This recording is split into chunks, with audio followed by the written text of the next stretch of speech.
Olá, meu nome é Renata, sou doutoranda do PPG-MNE. Minha linha de pesquisa é otimização teórica e aplicada, com orientação do professor Cássio Scarpim, com a coorientação do professor Júlio Arce, do Departamento de Ciências Florestais. Essa apresentação é referente ao trabalho individual 5, com o tema Problema de transporte no manejo florestal a nível operacional. Então, só para recapitular, o problema de transporte no setor florestal, é muito relevante fazer pesquisa nessa área, uma vez que representa mais de 1/3 do custo total do planejamento neste setor. Então, eu tenho ali, eu vou trazer um modelo, né? Então, já vou trazer os objetivos desse modelo.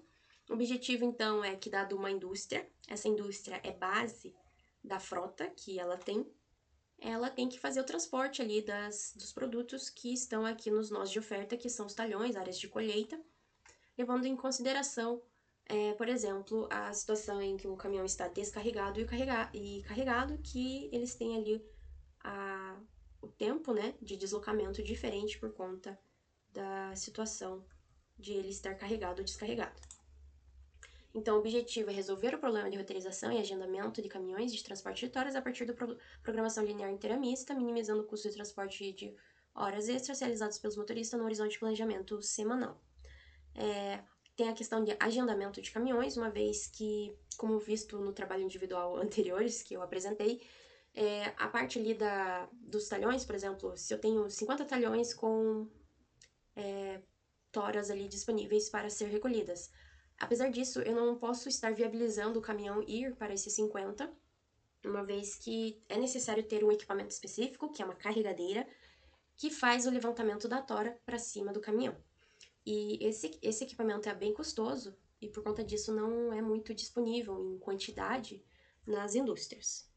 E aí, outra situação que lida é a questão da frota heterogênea. Na literatura, de uma forma geral, é trabalhado mais com uma frota homogênea, de forma que, antes mesmo dos modelos, né, serem rodados, vamos dizer, num processo anterior na metodologia deles, eles convertem, né, o peso disponíveis nos talhões em forma de cargas possíveis de uma frota homogênea. Então, o objetivo são duas abordagens. A primeira, que considera viagens de produtos de um talhão até a indústria, e o outro modelo, que considera a possibilidade de carga combinada. Então, no primeiro caso, que eu vou chamar de modelo M1, ela tem esse cenário, né? Dado uma viagem até um talhão, obrigatoriamente o caminhão estaria voltando para a indústria, seja ele com carga completa, seja ele com carga incompleta. Já a segunda abordagem, que é o modelo M2, considera a possibilidade de fazer talvez uma complementação de carga, que é a carga combinada. Então, podendo realizar esse tipo de trajeto. Os modelos, né? Então, tem ali dois modelos de programação linear inteira mista. O grafo G é definido por um conjunto de vértices V, que representa os nós de demanda e oferta, ou seja, a indústria e os talhões na floresta, e um conjunto de arcos A. Aqui estão as notações. Vou comentar os índices, né, para não tomar muito tempo do vídeo.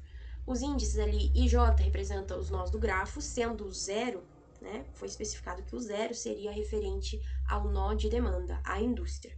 E os outros trabalhando ali na ideia de que seriam os talhões. O L representa os caminhões, o caminhão, o D, o período do horizonte de planejamento, né, o dia, e o C é a carregadeira disponível ali. Ali nos parâmetros, eu tenho as notações referente a custos, que são esses primeiros 4, tenho referente à distância, a capacidade do caminhão e assim por diante, tendo aqui todas as descrições. E aí chega nas variáveis. Então, a variável NIJLD é o número de viagem que o caminhão L com carga completa realiza na rota do nó I para o nó J no dia D. Essa variável é uma variável inteira, uma vez que a capacidade de produção de toras, né, no talhão, ele é muito mais superior à capacidade máxima do caminhão. Ou seja, na prática, na vida real, acaba que o caminhão acaba fazendo vários trajetos repetitivos, o mesmo trajeto mais de uma vez, no mesmo talhão, para justamente ser feito ali o transporte do peso ali total do talhão. Então, por conta disso, essa prática que é realizada hoje em dia, eu transformei ali no modelo, né? Porque muitas vezes os modelos que já aparecem na literatura trabalham com ideia de binária, o que gera ali uma quantidade de variáveis muito grande.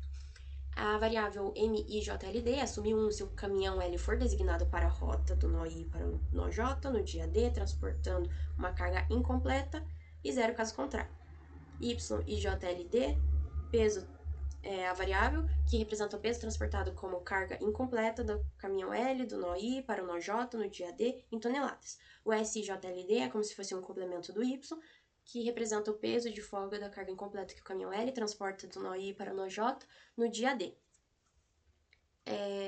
O KLD assume se o caminhão L realizar transporte no dia D e 0 caso contrário. O HELD é a hora extra realizada pelo caminhão. E o GID assume se o nó I, que o I diferente de 0, ou seja, os talhões, né, for acessado no dia D e 0 caso contrário.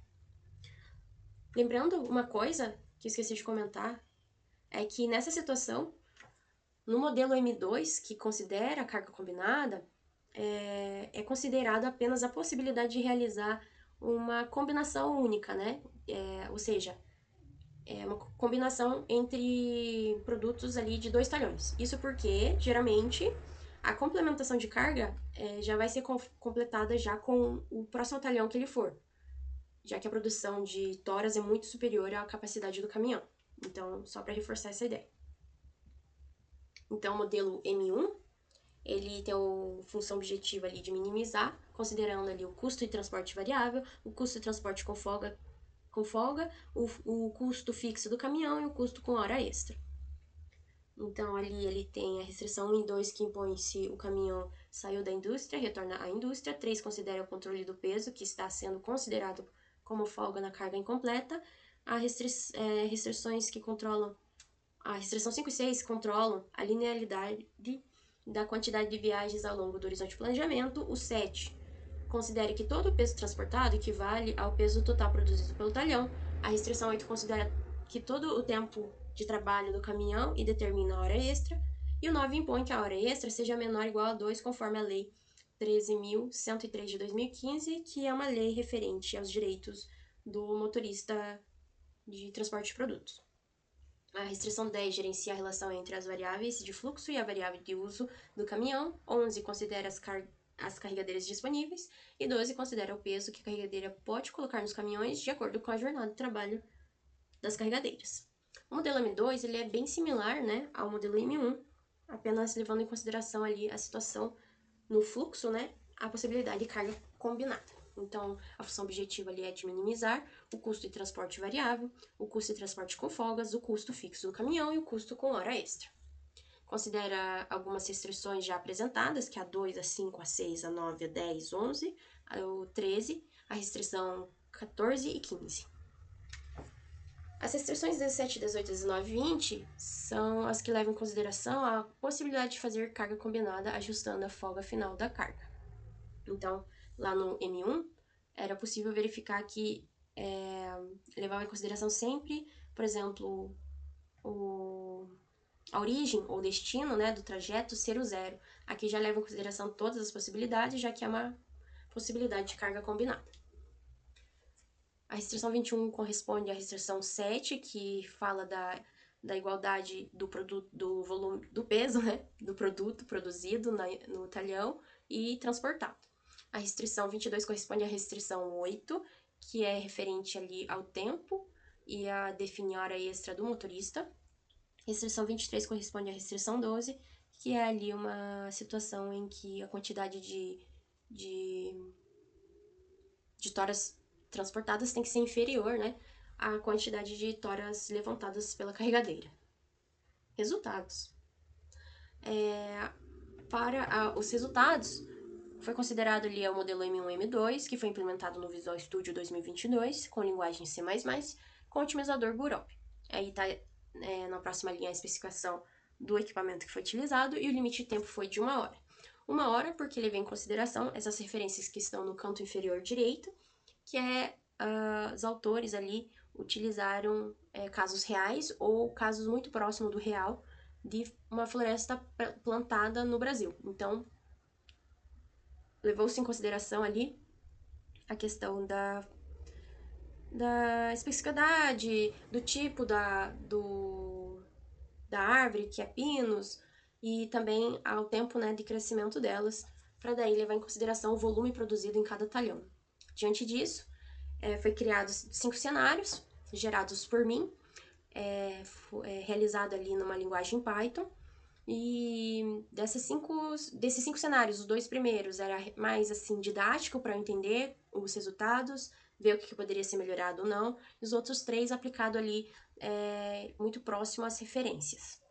E aí, sempre considerando uma única indústria que tem ali uma quantidade de talhões como sendo nós de oferta, variando de 3 a 20, com o horizonte de planejamento podendo variar ali de 5 a 7, as carregadeiras podendo variar de 2 a 10, os caminhões de 20 a 48, as capacidades dos caminhões, em alguns casos, né, no C3, C4 e C5, eles variam dentro da frota, justamente porque é uma frota heterogênea, a velocidade média do caminhão e a distância média entre a indústria e o caminhão. Isso tudo para mostrar, por exemplo, que a quantidade de carregadeira é inferior, né, à quantidade de talhões disponíveis em todos os casos. E isso é um fator bem importante, porque ao rodar os testes, percebi que o que estava dando infactibilidade, em alguns casos, era a quantidade de carregadeira ou o tempo, né, de serviço delas. Então, aqui estão os resultados. E aí, o que acontece? Quando eu percebi essa questão das carregadeiras, que acabava que dava algumas infactibilidades, a estratégia que adotei foi a seguinte. O G, esse parâmetro G, é a quantidade de horas trabalhadas pelas carregadeiras. Então, inicialmente, considerei uma jornada de 8 horas. Caso desse infactível, consideraria 12 horas, que seria 2 turnos de 6 horas, que ainda está dentro da legislação brasileira, né? Então, aqui, por exemplo, no cenário C1, foi rodado primeiro com 8 horas e deu factibilidade. No C2, rodou-se com 8 horas, deu infactível. Logo, tem aí o resultado do 12 horas, que chegou em factibilidade. O C3, com 8 horas, chegou em factibilidade. O C4, com 8 horas, o modelo M1 chegou em factibilidade em segundos. Enquanto que o modelo M2 rodou 1 hora, né, que é o tempo limite, e dessa 1 hora ele não conseguiu chegar em nenhuma solução e nem em factibilidade. Já o modelo C4, quando considerado 12 horas, né, de jornada de trabalho das carregadeiras, chegou em factibilidades nos 2 modelos. O modelo C5, com 8 horas de jornada de trabalho das carregadeiras, o modelo M1 chegou numa solução, já o modelo M2 não chegou em nenhuma solução, em 1 hora de processamento. E aí foi daí flexibilizado, né, colocando ali o tempo de trabalho sendo 12 horas das carregadeiras, o que possibilitou a factibilidade dos 2 modelos. Então, diante disso, né, a primeira situação que a gente pode ver é que o modelo M2, ele não conseguiu chegar em algumas soluções, né, mesmo, ou algumas respostas, mesmo que seja de infactível, mesmo utilizando 1 hora, que é o tempo limite de processamento. A segunda questão que dá para observar nessa tabela é que o modelo M2, apesar de não chegar em algumas respostas, quando chegava, ele conseguia ser melhor do que o modelo M1, quando observa o valor final da função objetivo. Então, aqui estão os valores. Em todos eles ocorreu uma diferença em que o M2 era melhor, e a porcentagem está nessa última coluna. Então, pensando ali num planejamento semanal, tendo ali uma diferença, uma minimização de custo de 3,63%, por exemplo, é algo interessante, né? E aí, ao mesmo tempo, é possível verificar que ao olhar as colunas do gap do modelo M1 e do M2, em maioria, né, dos casos, o modelo M2 ele acabou tendo um gap maior do que o modelo M1. O que era esperado, já que o modelo M2, por poder realizar a carga combinada, ele tem mais variáveis que o modelo M1. Então, tendo mais variáveis, aumenta, né, o espaço solução. Isso faz com que fique mais difícil ali para encontrar, apesar de conseguir chegar em soluções bons, melhores do que o M1. Isso indica que talvez né, seja interessante a aplicação de heurística, meta-heurística, para justamente trazer o potencial do M2 muito mais evidenciado. Diante disso, os próximos passos é considerar no modelo que a base de frota não é na indústria, porque na prática, né, muitas das indústrias terceirizam o serviço do transporte, e por conta disso, a base da frota muitas vezes não é na indústria.